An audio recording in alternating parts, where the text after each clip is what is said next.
शबाना, शबाना, क्या हो गया तुम्हें? इतने दिन से ऑफिस आ रही हो और आकर ही तुम कमरे में बंद हो जाती हो। इस तरह क्या तुम दुनिया को अवॉइड कर सकती हो? आजकल की दुनिया बहुत तेज है शबाना। आज ये किस्सा हुआ है, कल कुछ और होगा, लोग इन बातों को भूल जाएंगे। पहले राफे वाला किस्सा और अब ये सब।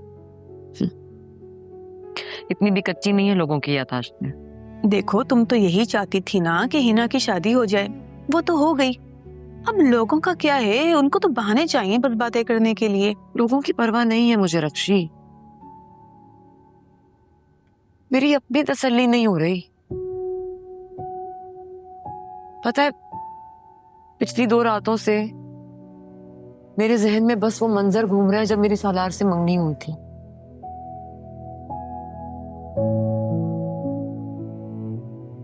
मेरी जिंदगी के 7 साल खा गया वो।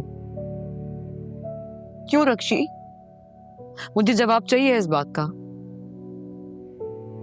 क्या उसे गिल्ट हुआ? वो पछता रहा है? मुझे तो लगा था तुम सालार को मुकम्मल तौर पे भूल चुकी हो, पर यहाँ तो उसके जाने का हम नहीं है मुझे रक्षी। गुस्सा है।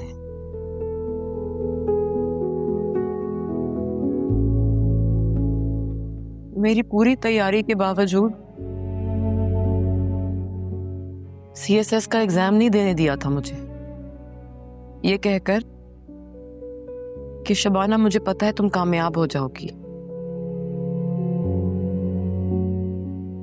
और अगर तुम कामयाब हो गई, तुमने इम्तिहान पास कर लिया, तुम्हें नौकरी मिल गई, और अगर उन्होंने तुम्हें किसी और शहर भेज दिया तो हमारे मुस्तकबिल का क्या होगा?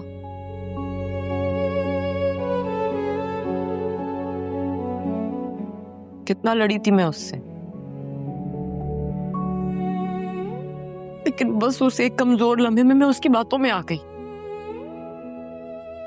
उस बात का जवाब चाहिए मुझे।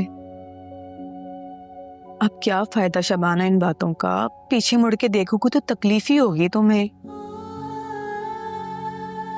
कभी कभार आगे बढ़ने के लिए इंसान को माजी में छुपी हुई बातों का मुकाबला करना पड़ता है। मैंने फैसला कर दिया है,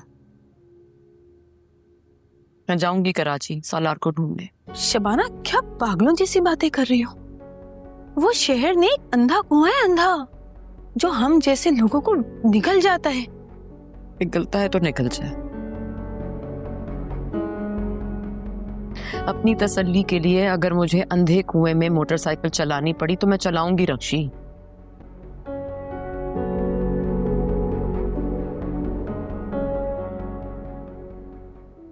मैं ट्रांसफर की बात करूंगी मंसूर साहब से, बस तुम दुआ करना।